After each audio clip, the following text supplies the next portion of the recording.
You are listening to the Curator Podcast, Season 2, Episode 11. An interview with Ray Harkins from the 100 Words or Less podcast.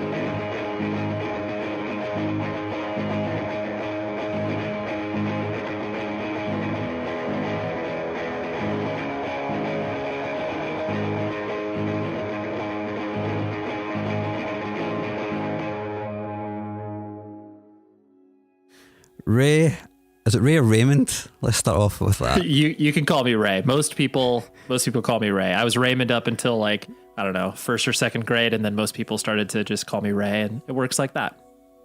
So Ray, how are you doing today? How is your Thursday going? It's going well. It's busy. I have a 5-year-old kid, so taking him to school and doing all that stuff. But it's good otherwise. So yeah, what's it like being in a band and having a podcast and having a child at the same time? It's it's a lot. I've never been one to do one, the type of person to do one thing. I don't typically enjoy just kind of being like that sort of, I'm only this person or whatever. So it's fun because certain people know me from the podcast and certain people know me from the band I sing in, and certain people, obviously just know me as like a dad or whatever, so it's fun to have those different identities, but ultimately that all kind of add up to, you being, hopefully a interesting person with an interesting story. So let's speak about your story. I guess there's so many ways that I can approach this.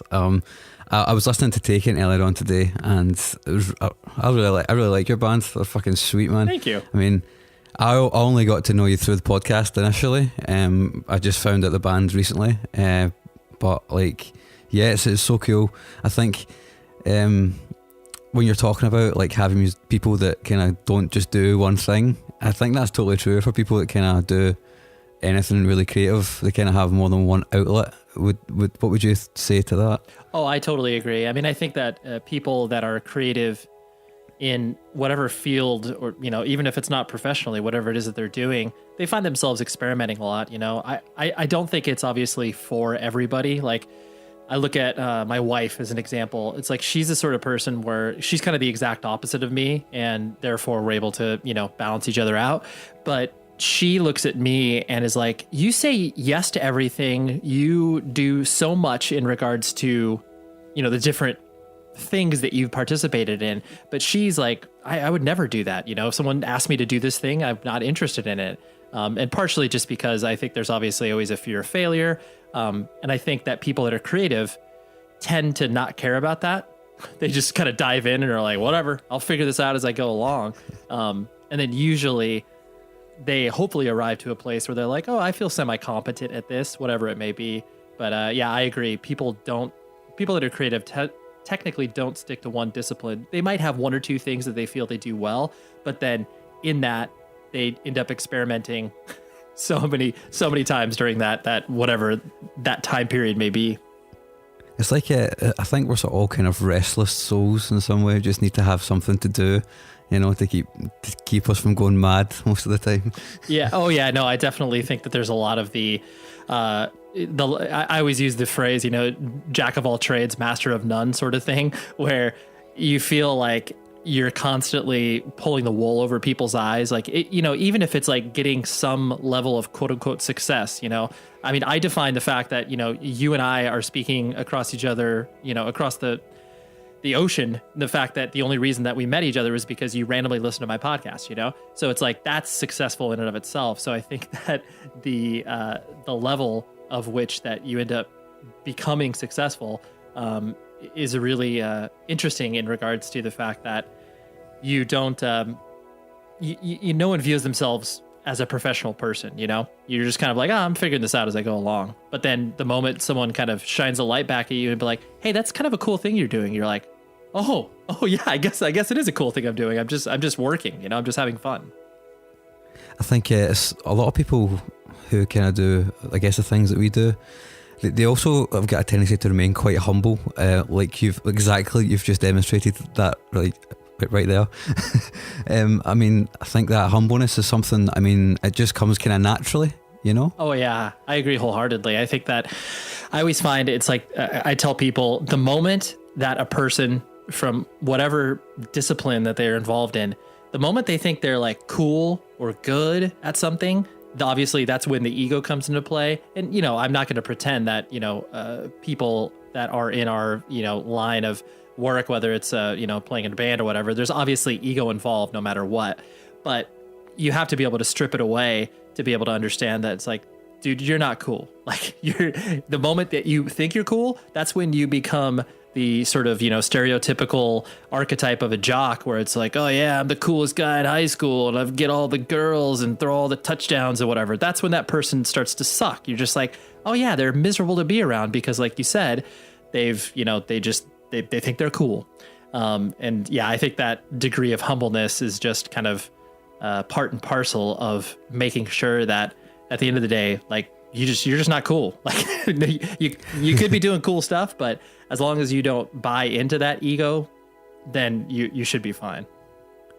Yeah, I think, I don't know if I've ever felt cool, but I do always feel like, I think you kind of touched upon it like just a little while ago as well, but I kind of feel as though I'm kidding on, like someone's going to come around and go, you're doing that wrong, and you've been doing that wrong for fucking years. Why are you still doing that? Like, I keep waiting for someone to do that, right? To me. No, it's definitely, but you know, it's funny, like, obviously as you grow older and you work in different professional environments, you realize that like almost everything that is out there in the world, that maybe has an artifice of being like, oh my gosh, like they have their stuff together, you know, the business seems like really profitable and good or whatever. You know, you look under the hood and then you realize it's just a bunch of human beings running around kind of figuring it out as they go along. You know, there's no really disciplined strategy, you know, everywhere. I mean, of course there is, obviously, because there needs to be, you know, growth and all these other things that, you know, a normal person defines as, you know, successful. But at the end of the day, we're all just running around kind of taking stabs in the dark, being like, oh, well, all right, let's see how this works, you know? And I think that, yeah, there always is that feeling of like, someone's going to tap me in the shoulder and be like, all right, it's about time. You should hang that up. I mean, you've mentioned success a couple of times now, and one of the things I wanted to ask you was specifically about success, because a lot of people, I don't know if you've noticed it by being a podcaster, but there's many people out there who are always trying to sell this idea of like, do that, you can do this for a living and you can be a success doing it. And I think that people kind of define, a lot of people are quick to define success as being this thing where you've got to reach like X, like huge milestone before you kind of feel as though you've achieved something. Would you say that the podcast and your creative life so far has been successful in your head? Yeah, absolutely. Just because everything that I've done creatively has been born from the idea of like, this would be fun, you know? There's never been the sort of idea of, you know, business plan, professional life first. It's always been like, okay, like whatever job I have, you know, there has to be something I'm passionate about at the center of it, and something that I define as fun, you know, and everything else I do kind of in orbit of that is all either hopefully remotely connected. So the strengths of, you know, my professional life will bleed over to all the other projects I do, and vice versa. It's like, you know, I look at what I'm doing now from a professional perspective. My job, you know, on a day-to-day basis, I sell advertising for podcasts. Like, and I do a podcast. Like, there's nothing that's more a direct line that you can draw between two things and realize that, like, okay, yes, like one bleeds into the other and vice versa. So, you know, the idea of success from that standpoint, I've always measured it by like, am I doing what I enjoy? Like, you know, do I wake up and hate my job and hate my life? And it's like all these things I answer a resounding like, no, like I love my job. I love what I'm involved in. So, and on top of all that, the fact that I have freedom from a perspective of, I don't feel like my time is so lacking in regards to being present in whatever, you know, my kid's life, or being present for my family and being present for my friends. Like, all of those are earmarkers to success, as opposed to, I think it was early last year, I was faced with a really difficult decision of like working at a very large management company in regards to music management. And I'd be working with a very prominent manager whose work I respect, and I think he's an incredible human being. But it was ultimately, I live in Orange County, which is about, I don't know, an hour and a half south of Los Angeles. And so my drive and commute would be pretty terrible. And they wanted me in the office every day. And, you know, I would get paid handsomely to do this job. But ultimately I was like, dude, this is, even though it's still doing something that I would define as fun, all these other things would eliminate a lot of the other positives in my life, from like freedom of schedule, like I said, being present for people. So it was like this total fork in the road moment where I felt like I had to make the decision, like, nah, man, like I'm really happy with what I'm doing right now. I can't uproot everything in the idea of like, oh, I can get paid more money for this thing, even though that wasn't the ultimate decision. It was just like, it was too much sacrifice. So anyways, long-winded way of me saying like, yes, I've defined all that I've done successful, whether or not it's made any money or whether it's like brought any adulation to me. That doesn't matter. It's just the putting it out there and being like, hey, I did that. That was cool. That was fun. Can I just ask about you know, that potential job that you could have had? Did it ever come into your head at any point that you'd also be working in the music industry and that it might in some way kind of dull like your enjoyment of music because you'd be working within it? No, it's a very, very important question, and something that actually, when I first started working at a record label, I was like 20 or 21 years old. And so that was one of the first pieces of advice. Well, two things that people told me, where it's like, one, Ray, you're far too nice to be working in the music industry. Like people are going to take advantage of you or whatever. And then the second thing was like, be careful, because you're working so closely with something that you're passionate about, that this could just in turn, you know, feel like a job, which is obviously, you know, the antithesis of what most people that are attracted to working in entertainment are. They don't ever want to feel like they're working a job. But, you know, there were times where it, you know, my closeness to certain either bands or projects, you know, might have not clouded my vision, but I didn't enjoy it as much like now, you know, like if I listened to a band's record from that time that I was working it, I might just be like, oh, I don't really like it. Whereas other people would be like, oh my God, that like record is so important to me. But it fortunately didn't diminish my enjoyment for like music in general, just because, you know, even though I was working for a record label, like we were very specific to, you know, like metal and aggressive music. So it wasn't like I only listened to that stuff. It just basically was able to broaden my palette of like, okay, I can't listen to, you know, Arch Enemy for this 15th time this week. Like I need to branch myself out, which, you know, fortunately I already kind of had that going on in my life prior to working at a record label. But that is something that people need to monitor as they're working with something they're passionate about, because you could end up burning yourself out pretty quickly on that thing that you care so much about. I think it's really interesting you mention that, because my job is actually as a podcaster, and I work for a charity in Scotland. I'm not going to name the charity obviously, but I was employed to create a podcast network, as it were, for them. And the reason this podcast started is because I got this job. I was one of only two people that had applied for it. I got the job and I was like, holy shit, I've never actually done this before, so I should probably do it. So I started doing this podcast and I had a lot of fun doing it. And then I was actually struggling with, I know you've been doing it for, it must be like 3.5 years, something like that now. You've been doing it for? Yeah, it's been actually, I want to say it's been over 4 years now. Yeah, I think this coming May will be 5 years. So yeah. You've been doing it weekly for pretty much that whole time.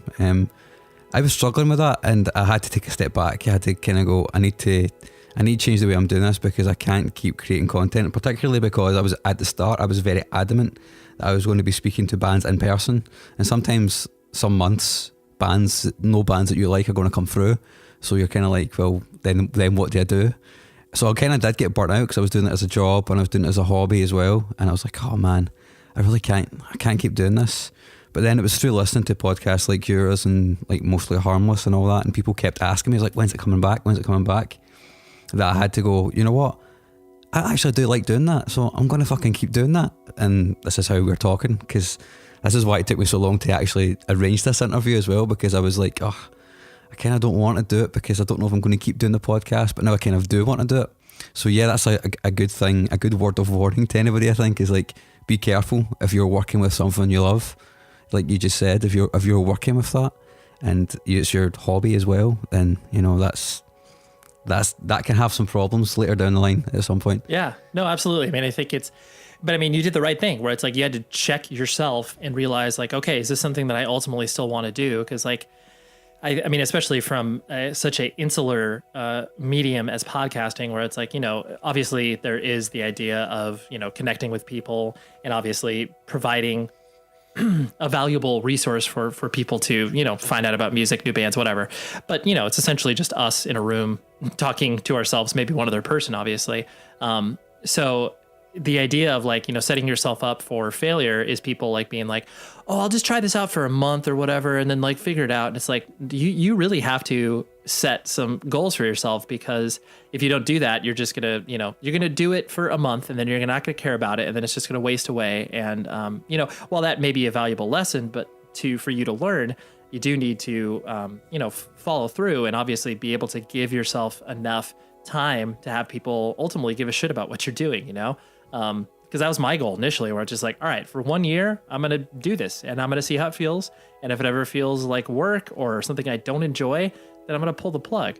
And no one's going to care. It'll be fine. And, here I am, whatever, 4.5 years later, and it's like people still care. And the show isn't growing anymore. I don't find I get these huge bursts of popularity. I mean, yes, some shows are more popular than others, but it's not like I'm getting that sort of dopamine rush of like, oh my God, dude, huge downloads, crazy. But it's just like, hey, these people, download this on a weekly basis, and it's a comfortable level where I'm not able to like, it doesn't consume me, where I'm just like, oh my gosh, I'm just worried about all these shows and I have to record and blah, blah, blah. It's like, okay, it's manageable. And as long as it doesn't spiral out of control, then I'm fine. But yeah, you got to set those goals for yourself initially. And then if you do achieve those goals and you ultimately arrive at the end, then you do have to check yourself whether or not it's something you want to keep on going. And I mean, it's a good thing you did that, because otherwise, you would just be kind of marching forward half-heartedly, and no one wants to hear anything like that. I think part of my problem as well is like I only started this particular podcast because I had to learn really quickly on how to do it properly. And I didn't actually set any goals. And then it was kind of good in a way, because when I started to hit like a certain amount of downloads per month, I was like, holy shit, I never thought that would ever happen. I never thought I would ever see that number of people who actually listen to what I'm doing. So that was really, really good. But kind of like yourself, maybe because I wasn't goal focused on it, it wasn't really growing at the time. And that didn't bother me, because it was like, well, there's enough people there that like it, so I'm going to keep doing it. But I think you do need to have something to drive towards, and I think that's kind of what I'm going to do now for this next season, is to do something different and to kind of drive towards an end goal, I think, of some kind. What goals do you have now? It's been 4.5 years. You've interviewed a lot of amazing people. I mean, what's the next 100 Birds or Less like podcasting goal in your head? Yeah, to be honest, at this point, I don't really have any goals anymore. Just because they've all, whatever I've set up for myself, I've achieved. From the fact that it's like I make money off a podcast, and that doesn't, and it's not like, oh, I make like $100. It's like, I'm making thousands of dollars, and like that doesn't make, like, that's never ever something that I intended to happen, and now it's happening. And so, I have the commitment that I have put out there in regards to, advertisers and people that feel like they want to invest in this show. I have that commitment. So it's like, at this point, even though it doesn't feel like a job, it's a job. I have a commitment to, myself, and kind of just basically keeping this thing rolling as long as humanly possible, because at the end of the day, I still really just enjoy it. So I really don't have any sort of like metrics based goals in regards to the podcast anymore. It's just like, oh, wow, like I didn't think about interviewing that person, and, a publicist hit me up to have this person on the show. So yeah, that makes sense. Because, now at this point, I've had, 200 some odd people on the show, and I try not to really repeat any of my guests, besides like my super, super, super close friends. And so now I'm at the point where a lot of people are just kind of bringing me guests of people that I'm like, oh, I've never met them before, but that would be interesting. So exploring that, and then also just kind of, setting my sights on my favorite guests that I have, not disparaging the people that are in bands or anything like that, but is the people what I like to call secret punks. So it's like everybody, that has been profoundly influenced by like, DIY, independent, punk, hardcore, whatever you'd like to call it, that came up in the early to mid 90s and have seen that scene flourish are now doing really creative things that maybe not even connected to music at all. I'll use an example where it's like Roman Mars. He does an amazing podcast called 99% Invisible. And he also... Yeah, it's awesome. Yeah, it's incredible. And then he does Radiotopia, which is basically his podcast collective. Anyways, I heard him over the course of many of his episodes kind of sprinkle in, little nods to punk or hardcore. And I'm like, okay, this guy seems like he knows like what's up. Like no one just, of course everyone knows who Black Flag is, but like, he said something about Dead Kennedys once. And I was just like, okay, I think this guy has a backbone from where we came from. And then I hit him up and he was so excited to do the interview because he's like, no one talks to me about music. Everyone talks to me about like how to do a successful Kickstarter.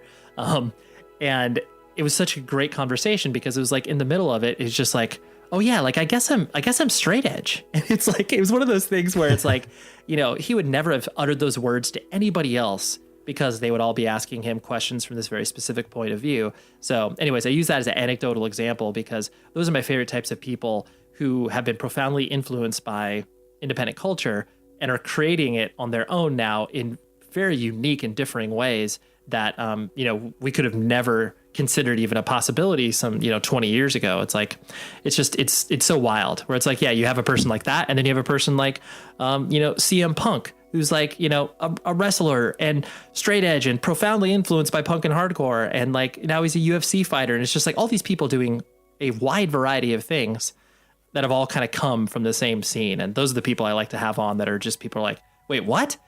Who's this public radio person? Like, what does that have anything to do with anything? And it's like, well, how about this? And they're like, oh, so that's why.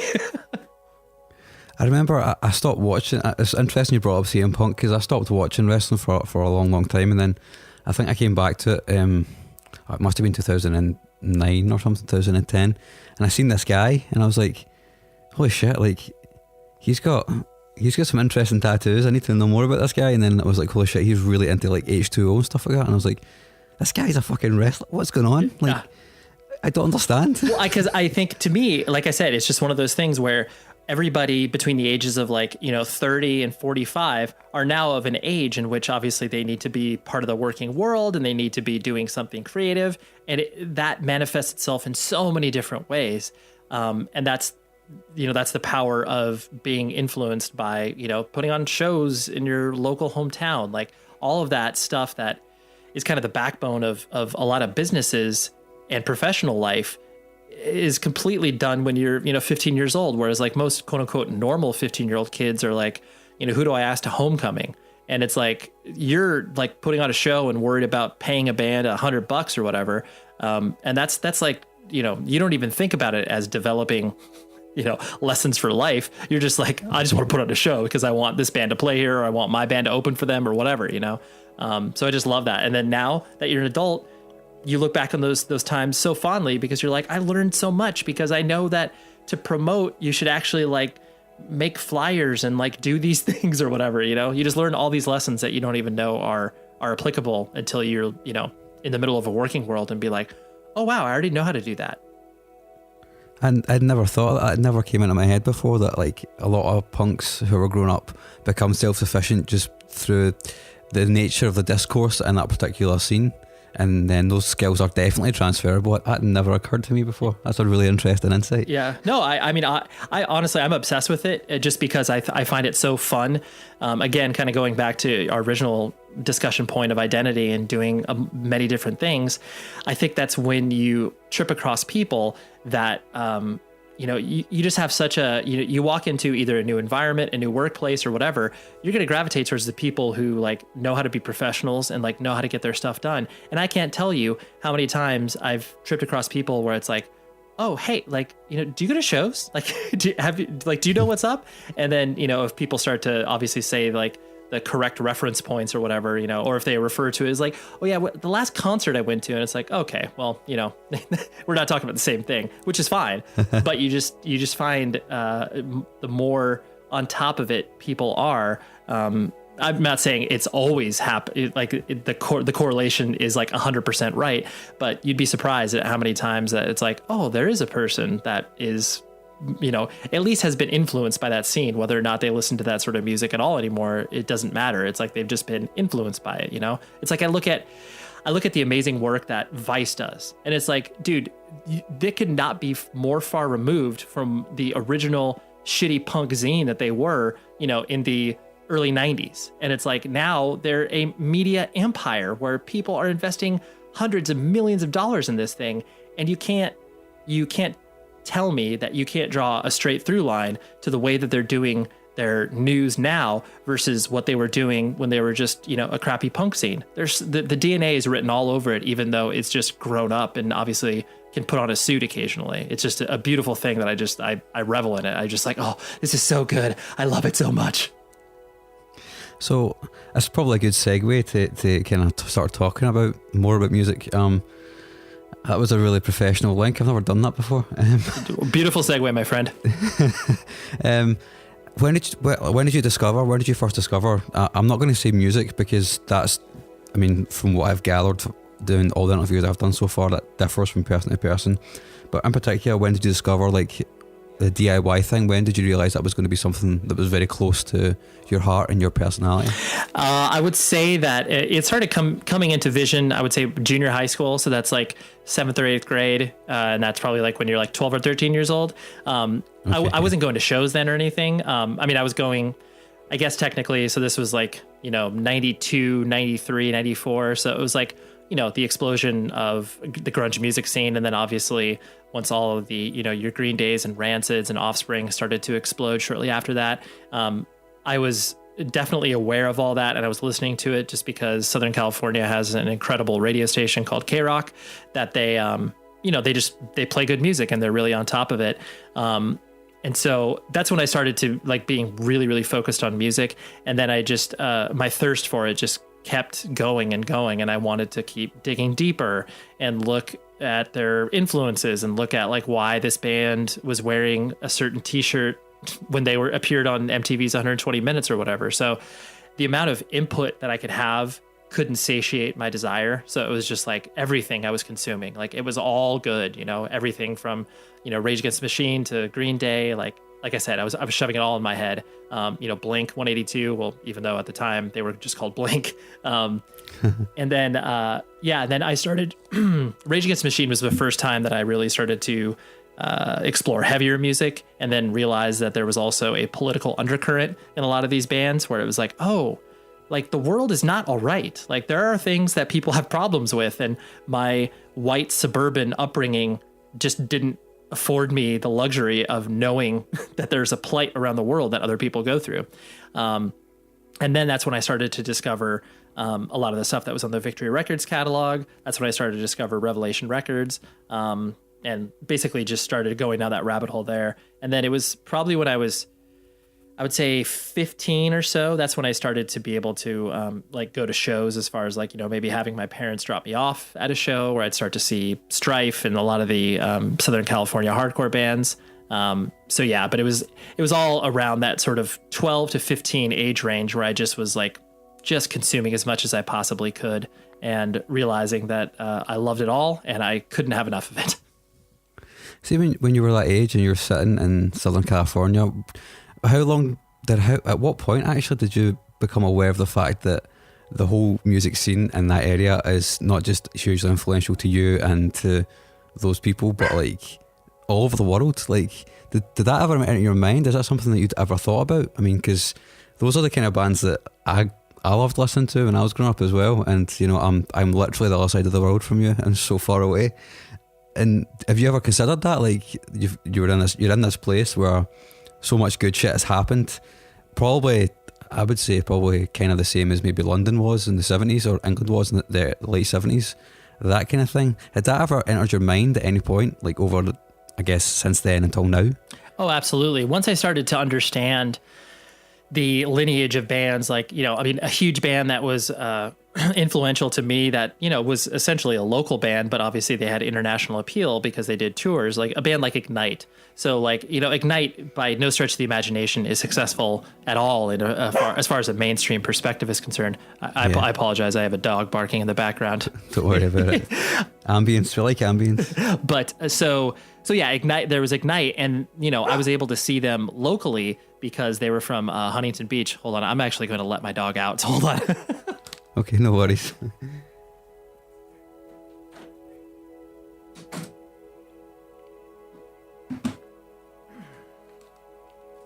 All right, sorry about that. No worries. So yeah, like I was saying, Ignite was a huge jumping off point for me because they were a local band. They were from, the Southern California area. Like I even wrote a letter to the singer because like I saw there was like a PO box address in Huntington Beach, which was like 2 towns away from me. So I was like, oh, I could write him a letter and like this, won't cost him much money or whatever. But but then I started to realize where it was like, oh, like Ignite started to tour around the country and like this was a thing that they had done. And then I started to, through Ignite, I started to get into bands like Uniform Choice and Chain of Strength. And like I started to trace the lines of the, hardcore scene that was so important in the, late 80s, early 90s. And then I started, there was no escaping Epitaph Records and Fat Records. And I started to see obviously a lot of the lineage that happened with those labels. And so, I just felt incredibly lucky, the fact that I felt like it was like some sort of epicenter. And I realized that at a relatively early age, just because of the sheer amount of shows that existed in my area, where it was like, there were bands would either always play LA or Orange County. And there are very few times where it's like, I looked at a tour that was happening and it was like, oh man, it's not coming west. It's like, bands always want to come west. There's always places to play out here. So I recognized it. And it was, I'm thankful for, obviously being growing up in this area. And then obviously having a lot of people such as yourself who had no geographical connections, but then still recognize how important it was. Hi there, it's Mark. Just thought I'd jump in here to remind you that if you haven't already, it would be really appreciated if you could subscribe to the podcast. You can do that by hitting the subscribe button in whatever podcasting app that you're currently using. Let's get back to this interview with Ray.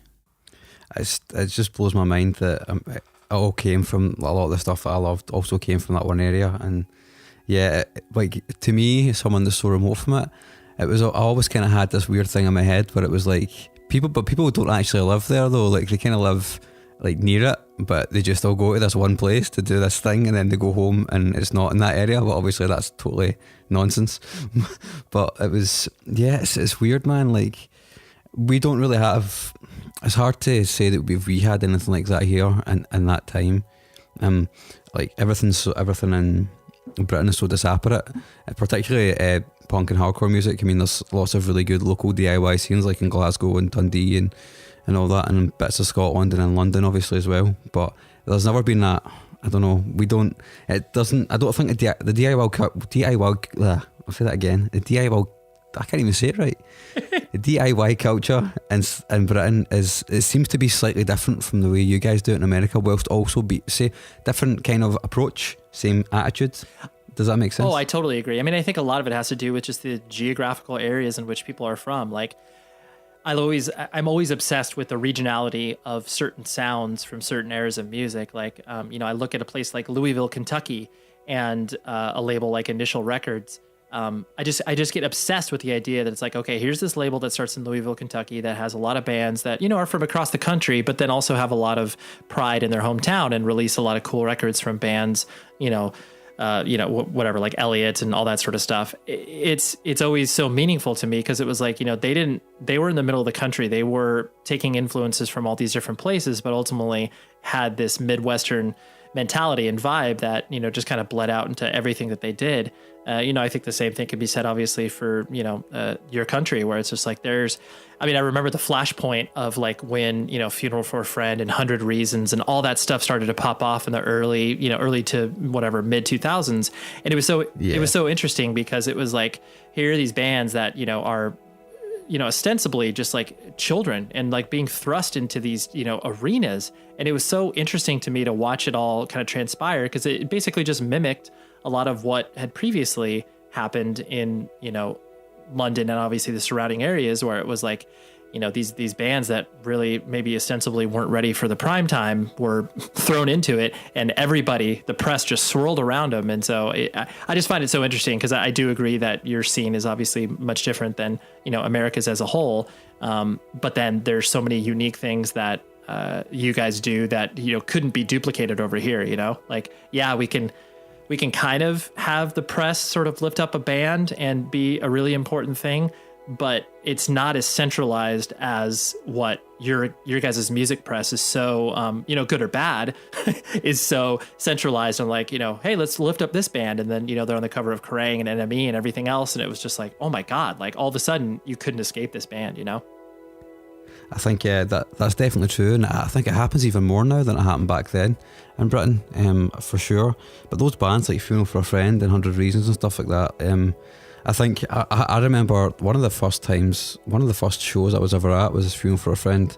They played a small club in Glasgow called the Cat House, and they were supporting Boy Sets Fire, who are a phenomenal band, one of my favourite bands still to this day. And that was when I first seen them. It was their first ever UK tour, and that was in the back of their first EP. So those guys had probably just come out of the studio, and then within 2 years they were they were huge. They were supporting Iron Maiden in Europe and stuff like that, and it was just, and 100 Reasons too. I remember they played a really big venue in Glasgow called the Barrowlands, and they were not ready to play that stage. They were not ready to play, but it was sold out, and soon afterwards the momentum just kind of slowly went away until they kind of faded away. And I think it's really sad when that happens. All these bands are obviously also influenced by that same culture that's influenced you and I, but for some reason, I guess when you see the big money, you kind of go, oh shit, we can actually do this for a living. And then it's like, have you not seen how other bands have fallen? If they don't make the cut. Yeah. And then, and then they kind of do, and it's kind of sad to see that happen. Yeah, I always obviously I'm a very glass half full person, where it's like everybody that sees someone become successful and they obviously try to replicate that, they're really going to have no sort of cultural impact or resonance with people for a prolonged period of time. Yeah, they could, rise like a supernova. And then, it's like, I look at Bring Me the Horizon. I personally really, really like the band. And obviously it's very easy to throw stones at that band and, call them, trend hoppers or whatever. I get all the criticisms behind it, but the fact that they were able to live through the sort of, the scene that they were thrust in and upon, I admire that, because it's like they were able to kind of weather the storm and still be just as popular. And, same thing as Architects, where it's like they had to suffer through a lot of that same stuff. And I just like it when bands can live through that. And then hopefully their longevity is able to rub off on bands and realize that yo, you got to be a band for 10 years before anybody starts to pay attention to you. And Bring Me the Horizon is a less so of a case than obviously Architects. They worked at it for years before anybody paid attention to what they were doing, and now they're reaping the rewards of success from that perspective. But yeah, I do agree. It obviously is sad when you see so many bands just start out of nowhere, and you can clearly tell that they've been manufactured from a marketing perspective more than anything else. I think Bring Me the Horizon are a really interesting example, and after you saying that, I just want to kind of ask you, what is your impression of that band and how they became as big as they've become? It's really weird for me, because I remember when they first came out, with their first EP, and they had the big fringes, and they were seen as a joke, and people in Britain did not like them at all. But they kept at it, and they kept at it, and they kept at it, and the same kind of way that we look at Biffy Clyro, it's like, well, this is a band that have been at it for a long time, and they've paid their dues. The fact they're huge now, to me, it makes sense. They just kept getting bigger and bigger and bigger. They weren't overnight. They were kind of one step at a time, boys. Did you get the same impression from those guys, over in America? I have a very colored perspective, just because I was when a lot of those bands were rising to prominence, I was working at the record label, so I was acutely paying attention to what was happening in the UK as far as the music scene and the sort of bands that were kind of getting some sort of attention. So I was trying to sign Bring Me the Horizon to the label I worked for, Century Media Records, when they were on Visible Noise. So anyways, I color that by saying my perspective is definitely not reflective over what most normal people experience here in America. But I think that they were kind of Bring Me the Horizon was a very untarnished band, in the sense of people here in the States don't care about all of the UK press and publicity and all of the tabloidy sort of journalism that obviously exists over there. So, you know, like Bring Me the Horizon came over here and they didn't have anything to prove beyond just like being really heavy and being really loud and being engaging. And obviously, you know, Ollie as a frontman, people paid attention to because he was, he is still extremely energetic and obviously commands a room really well. So their rise to prominence here made total sense to me. It was just like, it was literally a matter of writing on the wall. Like I so distinctly remember before they put out, I want to say Suicide Season. And I remember getting the advance of that to listen to it when they were looking for partners here in America. And I was just like, oh my God, like this record is so good.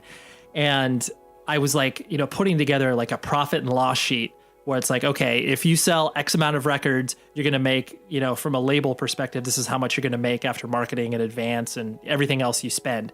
And, you know, I conservatively was like, okay, like this record in the course of a 12 to 18 month calendar cycle, they're probably going to sell, you know, 45,000 records. And even at that, I was like, dude, they're going to sell more than this. I can guarantee you. But ultimately I couldn't get that plan signed off on and I couldn't present them with the sort of deal I wanted to. And, you know, I mean, I understand that's fine. Like, but it was just one of those things where I was like, to me, the writing was on the wall. This band is going to be insanely successful. And then, you know, lo and behold, it was like, I think they sold that many records in like 4 months over here. And it was just like, oh my gosh. But you know, it's whatever. Hindsight's always 20/20 and you can look at like, oh, it's the smartest person ever. And it's like, I'm not trying to say that, but I'm just trying to say that their success was really kind of going to happen no matter what. You could just kind of feel that momentum. So, which is cool because like I said, they didn't have any baggage to bring over because people don't pay attention to a lot of that, maybe the negative stuff that was swirling around the band. To me as well, Bring Me the Horizon to have a kind of American sound. I don't know if that's just the way that I look at it. But one thing that makes me wonder is a band like Biffy Clyro. I mean, how are they seen in America? Do you even know who that is? Oh, I do know who that is. Yeah, I completely ignored. I mean, I'll use the example too of there's like a band like you know, Billy Talent from Canada. Yeah.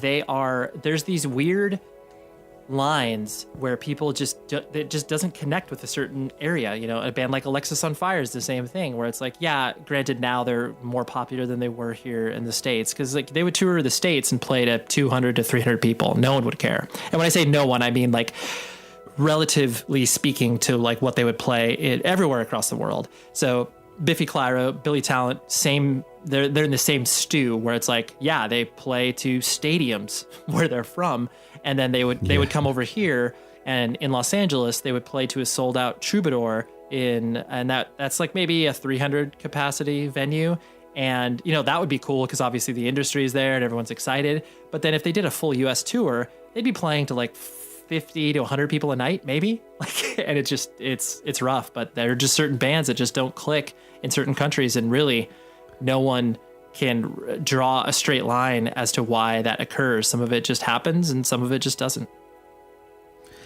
It's kind of a weird comparison to draw, but Oasis and also the Manic Street Preachers are also afflicted with the same thing in America. I think these bands have got a certain kind of regionalness to them, which is maybe why they appeal so much more in their home country than they do, you know, across obviously your way. But if you've got a very Scottish sound, and so Twin Atlantic. I don't know if you know Twin Atlantic either. Yeah, totally. Again, another band that's like they've done their due diligence over here, and they've had a appropriate promotional push, and like everybody's tried to, you know, do them well or do good by them over here, and it just hasn't clicked. Not to say that it ever won't happen, but you can just see it, you know, kind of time and time again. And sometimes it does take. I'll use Architects as another example where it's like, you know, it took them forever to get any sort of foothold here in the States. And like now they obviously have the ability to do their own headlining tours over here in front of, you know, 400 to 800 people a night, which is spectacular for where they used to be, which was like, they'd be lucky if they could get, you know, 50 to 100 people out. And sometimes it just takes that time of being persistent and obviously opening up for the right bands and all that sort of stuff. But yeah, it's there's really no formula anywhere.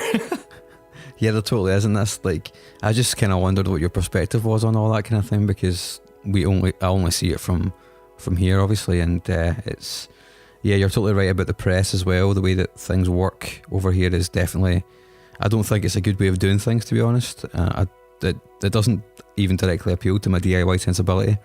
there's a lot of small bands in Britain that'll happily throw money away on PR and getting publicists and stuff, and then they won't tour or anything like that, and it's kind of like, well, why are you doing that? Like, that's not gonna, you're not gonna win the game by doing that. You need to actually go out and do hard work. You need to play shows every night, you need to, I don't know, do you see that happening in America as well, or is that like a distinctly European thing? Well, I do think it is distinct. I mean, it's not even Europe, but obviously just the UK in general, where it's like that definitely is the plan of attack when it comes to building certain things. I'll use another example of a band that I'm extremely, my perspective is very colored just because I've worked alongside the band for a long time, but like Moose Blood, where it's like they, now they're obviously at a point where they are extremely successful, and they're currently touring the US and playing in front of packed rooms, not doing their own headlining stuff, but they're successful over here, and I know successful over there as well. And it wasn't because they were captivating from a press perspective. They're like four of the most boring dudes possible. Like, they're very much like, Jimmy Eat World, where there's like, all right, where's the story? Where's the torture? And they're like, we don't have one. Like, I don't know.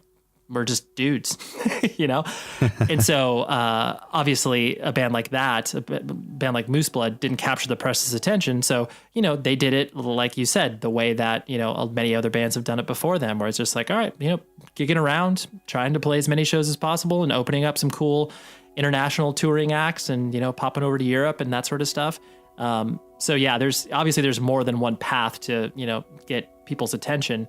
But when a band doesn't have any sort of desire to be at the forefront in regards to press, like, you're gonna, it's going to be less interesting to the general public from a UK perspective. Obviously, that's changing over time, because obviously there's so many more mediums in which bands could be exposed. But yeah, that's kind of the way that I've always.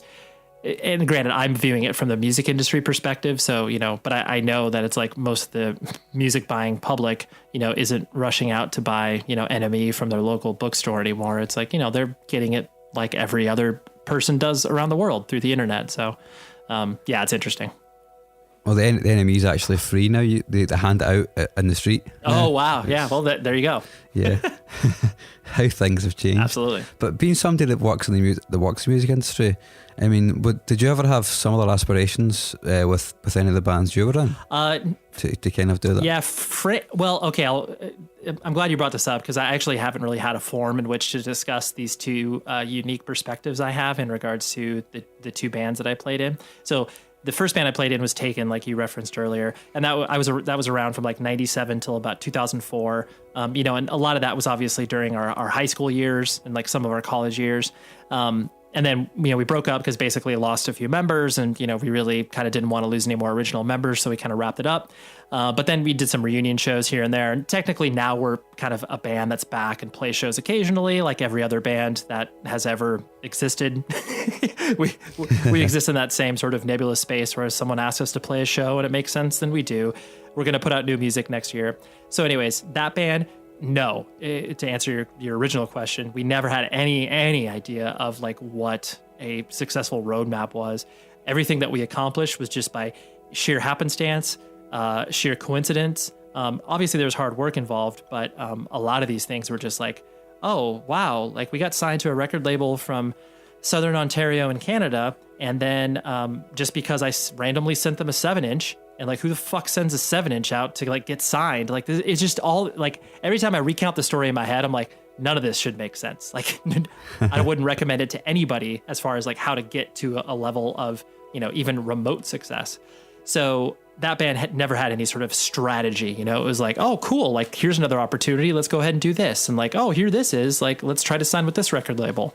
In my opinion, we disbanded kind of before we felt a lot of the momentum that we were, kind of getting around that time. Like, we were going to sign to another record label, and we were going to, put another full length out. And there was a lot of plans, but then, obviously life gets in the way. But the second band that I formed, which was called Makoto, we were around from like 2005, 2006 till about 2009-ish or so. And that band, on the other hand, these were all friends that I had known for a while through the music scene. And we went into it very calculated, where it's like, okay, when I say calculated, Actually, you know what? I'll be honest. It was calculated across the board. We wanted to play a certain style of music that was, something that we enjoyed, but definitely something that was very of the moment. So, you're having your bands like, Under Oath and Seosin. I had never had the vocal capabilities of singing, but fortunately, the guitarist that I played with, he had a great set of pipes on him. So it was one of those things where it was like, okay, I can scream and he can sing. And we'll kind of this weird amalgamation of like the sort of, the Hope Conspiracy, like aggressive hardcore that we like, but then mixed with bands like Under Oath and Seosin and stuff like that. So the sound was calculated because that's what we wanted to do. And obviously that was what's kind of popular at the moment. And then the strategy in regards to like the rollout and the way that we wanted to kind of achieve success was very calculated just because we had kind of done this before. So like I knew myself, like a lot of people at record labels, and I knew how to kind of put these connections together. But, I'll be completely honest in the fact that like no one gives a shit about that band now. Like no one, I mean, out of every 100 people that randomly talk to me, maybe one person mentions that. And to be honest, it's because we were putting forth a product that wasn't necessarily, the truest, in our gut sort of expression. It was a version of it, but it wasn't the most accurate representation if we were like, all right, like, because we wanted to tour. We wanted to try to make it a thing, and I never had the vision of like, this is all I want to do in my life. I didn't want to be that guy in a band and that was my only identity. That's why I was always continually working at record labels and doing other things. So I never wanted to pin my hopes and dreams on being like, oh man, I'm going to make a living off of music. I'll make a living off of music, but not by playing it. But it didn't mean to, I front load that statement with the fact that, I really wanted this to be successful. I wanted it to be like, okay, I'll tour, 7 to 8 months out of the year and this will be a thing. But ultimately we did a lot of cool stuff, and it fortunately afforded me the opportunity to go to Japan multiple times and create a lot of relationships over there. But it didn't resonate with anybody, and I do think that's directly correlative in regards to the actual art that we were creating. It was very, I don't want to use the word sterile because like I feel bad saying it because I wasn't the one that was creating the music. I was obviously just doing the lyrics and the vocals from that perspective. So like I was signing off on the music because I enjoyed it. But at the same time, it was very much like we were writing it from a very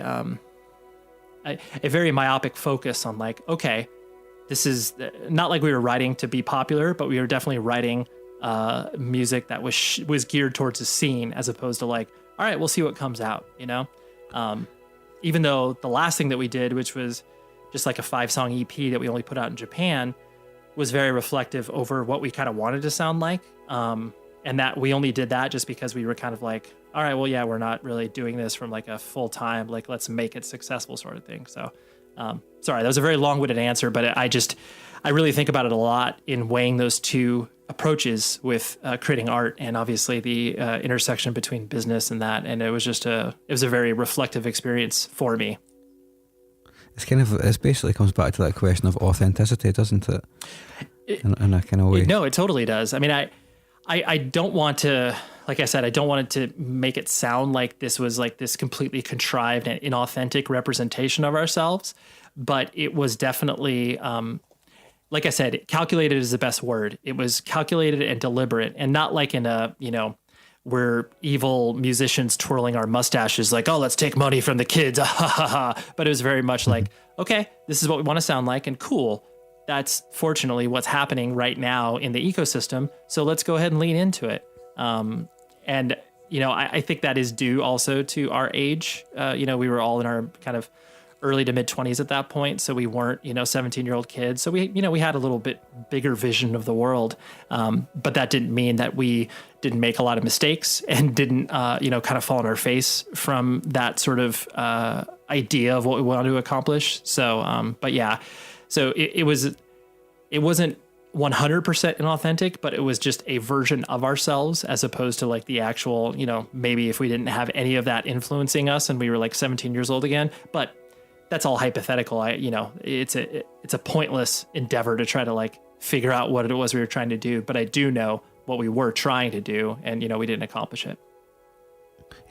You can tell by the way you're talking about that it's definitely something you've wrestled with for a number of years. I'm kind of wondering, why did you decide that was something you wanted to do at that particular point in your life? I just knew that I wanted to still, get out there and play in a band, just because the way that Taken ended was very much, it felt abrupt, and it felt like I didn't kind of do everything I wanted to do from that perspective. So I felt like a logical extension, and not even so much from an identity perspective, because I know a lot of people that end one project that receive any level of prominence, struggle with the idea of like, who am I now? I never had that burning inside of me, but I was just like, I want to do more stuff. Like, I want to tour more. I want to like make new friends. I want to have these experiences still. So that was born out of that. It was only after, obviously, that second band, Makoto, started to wind down is when I could kind of have the perspective. And then especially once Taken started to play shows again, because it was this weird 5 years in a row where I got to go to Japan, each alternating year with a different band. So the first year I went with Makoto, second year I went with Taken, third year I went with Makoto, the next year I went with Taken, and then one more time I went with Makoto. So it was interesting to see people's reaction to the music that we were creating, and how both experiences were unbelievable, because it was like, well, I'm in fucking Japan and people know the lyrics. Like, this is so bizarre. I don't understand it at all. But then weighing the intensity of experiences that people had towards Taken versus what they had with Makoto, which was still visceral and important, but it just felt ultimately different. And then I was able to kind of weigh all that after, I had been clear of those 5 years of experiences, by a couple of years, by realizing like, okay, like maybe I can point to the reason that Makoto wasn't quote unquote successful at our original plan was because maybe we weren't creating it from the most, not unique space, but the most honest space at that particular time. Does that fire still exist? Playing in a band? No. I like the ability to do what I do currently with Taken, where it's like we check in occasionally. We are finishing up recording of like a 5-song EP currently. So it's like, it feels manageable, yet it still gets out that sort of creative fire from that perspective. And ultimately, the fact that people still care, like and when I say care, I don't mean care in like a very large sense of the word. But it's just nice to have people who are, it's like, I'll use a random band as an example, a band like Counterparts, who's, extremely successful from like the sort of melodic hardcore perspective. And, they do well here in the States and abroad and in Canada. And, they continually reference Taken as an influence on them. And I look at it and I love the band and I see the strains of DNA that they've pulled from Taken and incorporated in their music, but then they obviously do it, much more, they do it better, frankly, than, we were doing it at that time. And then I also look at the fact, like some of the shows that we've played over the past year and a half, Taken specifically, we played in front of audiences that have no idea who we are. Like we opened for Atreyu, or we opened for like Seosin or something like that. And yeah, there's like maybe a small contingent that knows who we are, but we're playing to a largely new audience, and people watch us and then they come up to me, selling the merch afterwards, and are like, "Hey, I never heard of you guys before. Like, what's your story?" And it's like, I don't even know where to begin, because I was like, well, we technically were around probably when you were going to Atreyu shows in 2003, but you probably just didn't see us at the time or whatever.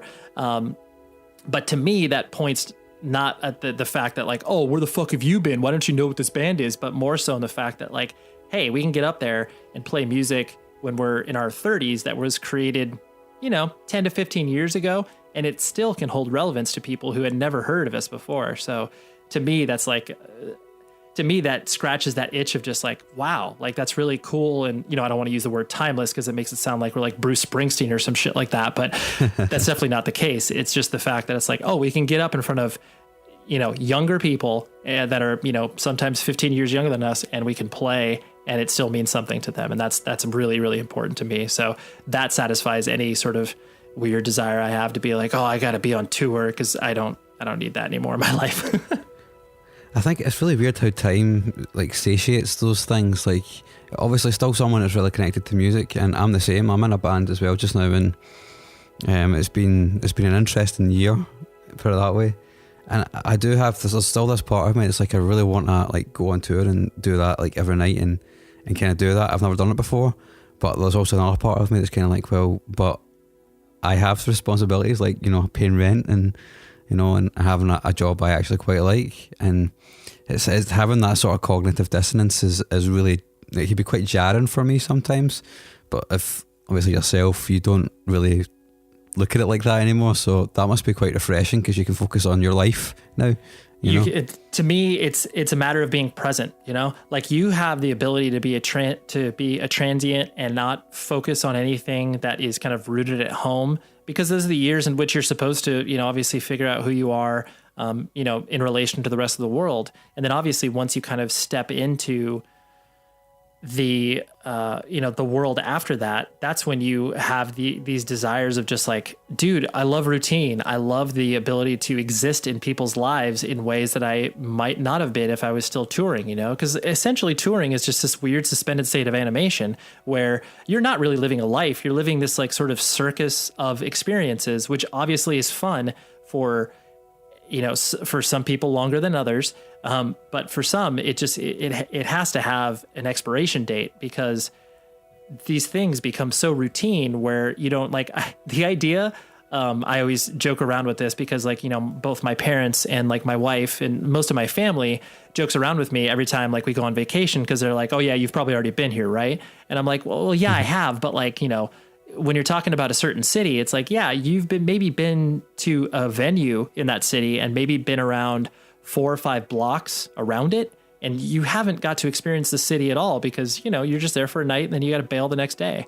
So like, you're not actually experiencing it. So it's like, I love it when bands get older and then they're able to like actually go back to a city that they've played like, you know, 10 plus times and are like, oh wow, like I've never been to, you know, the Bean in Millennium Park in Chicago. And it's like, dude, you've played Chicago like 10 times. And like that thing that you just went to is like 5 minutes away from the venue. It's just like, oh, I've never done that. And so you start to realize that there's nice things about being an adult and controlling your own destiny, as opposed to like, all right, well, I got to go to Rochester tonight. Cool. I'm definitely in that space as someone that's 30 and actually enjoys being around for like my girlfriend and stuff like that. And you know, just generally being around. It's one of those things where I'm like, the fire's still there, but I kind of need to tame it and kind of go, I played a show this month, so that's cool. That'll keep me going until next month. Totally. But there's also still that part of me that wants to go, that goes, but I think the music we've made is really awesome and I want loads of people to hear it, you know. So it's like, it's hard, man. It's weird. I don't like being old and being an adult. It freaks me out a little bit. Well, to me, I think there's a fine line, especially to where when I say our generation, I mean people, because like I'm 36 years old and like, you know, most people that are under the age of 40 are this generation, you know, people that have grown up in the music space between, you know, late 80s, early 90s. So I think we have the ability to, you know, we have the ability to grow old, but not forget all of the fun stuff that we enjoyed, because, you know, essentially we still like, you know, my parents look at my job and like what I've made with my life from a, you know, like a professional career perspective. And they're just like, none of it makes any sense to me. Like, I don't know what you're doing. I don't know what it is that you've really accomplished, you know, from like the sort of mainstream perspective. You know, it's not like they're, you know, bragging to their friends on like, oh, my son's a lawyer and closed this case. It's like, you know, oh, great, my son put out a Stick to Your Guns record. It's like, well, you know, that has no, like, that's not meaningless to everybody outside of obviously our world. But the notion that you can obviously do these things and live an unconventional life, but still have all of this sort of quote unquote trappings of being a responsible adult, it's just exciting, because at the end of the day, you're more confident in your ability to interact with normal people. And when I use the word normal as far as like, you know, just your average person who's never been exposed to a subculture, you know, I always look at it in the context of like my son, where it's like, here's, you know, my son, he's 5 years old, he's vegetarian.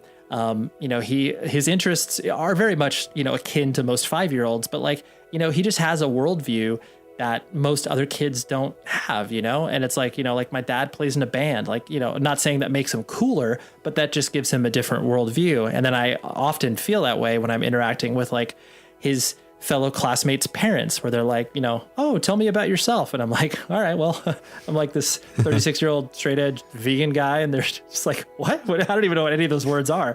And so it's fun to be able to interact with people, because ultimately it just shows them that there's more than one way to, you know, be an adult, and we all don't have to arrive at this very sort of cookie cutter existence. So, while I encourage the fear that you may have, I just think like growing older is rad, especially when you don't hold back on like who you are and you're just able to kind of like grow into it and lean into it more. It's just even more satisfying because you're just like, yo, I'm comfortable in my skin. Of course, if you're not comfortable in your skin, totally get it. And that's like it's a very terrifying thing because obviously as each year passes, you're just like, I don't know who the fuck I am. But the more and more you can, I guess, lean into your experiences, and then ultimately that makes you, who you are, the older you get, the better you'll be. What's interesting? Doing this podcast has actually made me much more comfortable with being that kind of person because I'm interacting with people who have experienced it and gone on to do other things, and I now spend so much time with all my friends that are also all involved in the same music scene. I don't have any friends that are not involved in music in some way at this particular point in my life. The ones that I used to have are now kind of away doing their own thing, and that's cool.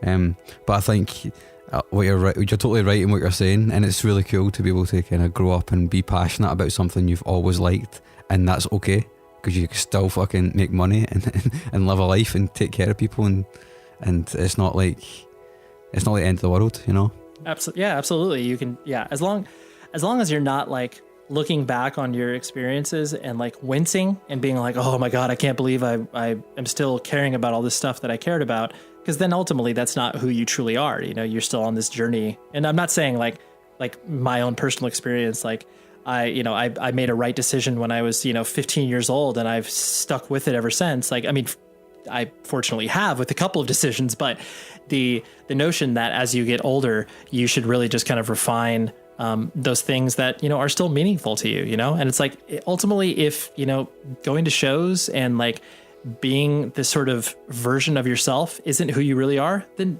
shed that, like we have the ability as humans to do that, but don't shed it if it's out of the pressure of like what, you should be at this point, like that's just dumb. That's just, society weighing down on you or whatever, cliched punk lyric you want to put in there. But I think that notion of you being just a more, developed and evolved person as you get older and still holding on to all those principles that you learned when you were, 14, 15, 16 years old, to me, that's the person that you should strive to be, as opposed to like this ever changing chameleon of like, all right, I'm not gonna be this person anymore, I'm gonna be this person, and then you completely pivot and like you look back at those 3 years before and you're just like, can't fucking believe I did that. It's just like like I don't get those people. Obviously I'm sure you have known people like that, but it doesn't make any sense to me. I have a whole bunch more questions, but that is such a positive thing you've just said. I kind of want to leave it on that. That's no problem whatsoever. But before we finally wrap up and put a big pin in it and nail it to the wall or whatever, is there anything else you want to say or anything you want to ask me before we finish? No, I don't think so. I mean, I appreciate your time and obviously wanting to engage with people who are obviously creatives and obviously showcasing different people's experiences in creating stuff, because I think that's an important vision to share, because I know each person has their own metrics of not only success, but then metrics of what makes them up as an individual. So yeah, I just appreciate your interest and your time. Well, thank you for taking the time to talk to me, Ray. It's been an absolute pleasure. Well, thank you. Well, thanks very much, and I'll hopefully speak to you soon. Yeah, no problem, man.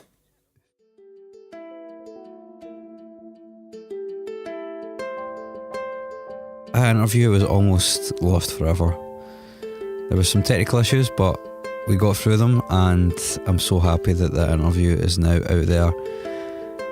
When I started podcasting, Ray's podcast, 100 Words or Less, was one of the first podcasts that I came across when I started doing research into sort of punk and sort of alternative music interview podcasts. It was a real honour to talk to him. The guy's been doing it for a long, long time now, over 6 years, and his podcast is ace. He's a true testament to what can happen if you just stick at something and keep going. He's interviewed pretty much everybody that I would like to interview, and we've interviewed a lot of the same people as well, but as mentioned in the interview, can't really be enough of this kind of podcast. There's always space for more, because when it comes to sort of punk and hardcore and alternative music, there aren't that many out there, particularly ones that focus on some lesser known bands. But yes, thank you very much for listening. I hope you enjoyed that. If you take a wee second to check us out on Twitter, that would be amazing. You can get me at the Curator Pod, and come say hi, come say hello. I like hellos. And if you could share this podcast around, that would be superb. Until next time, bye bye.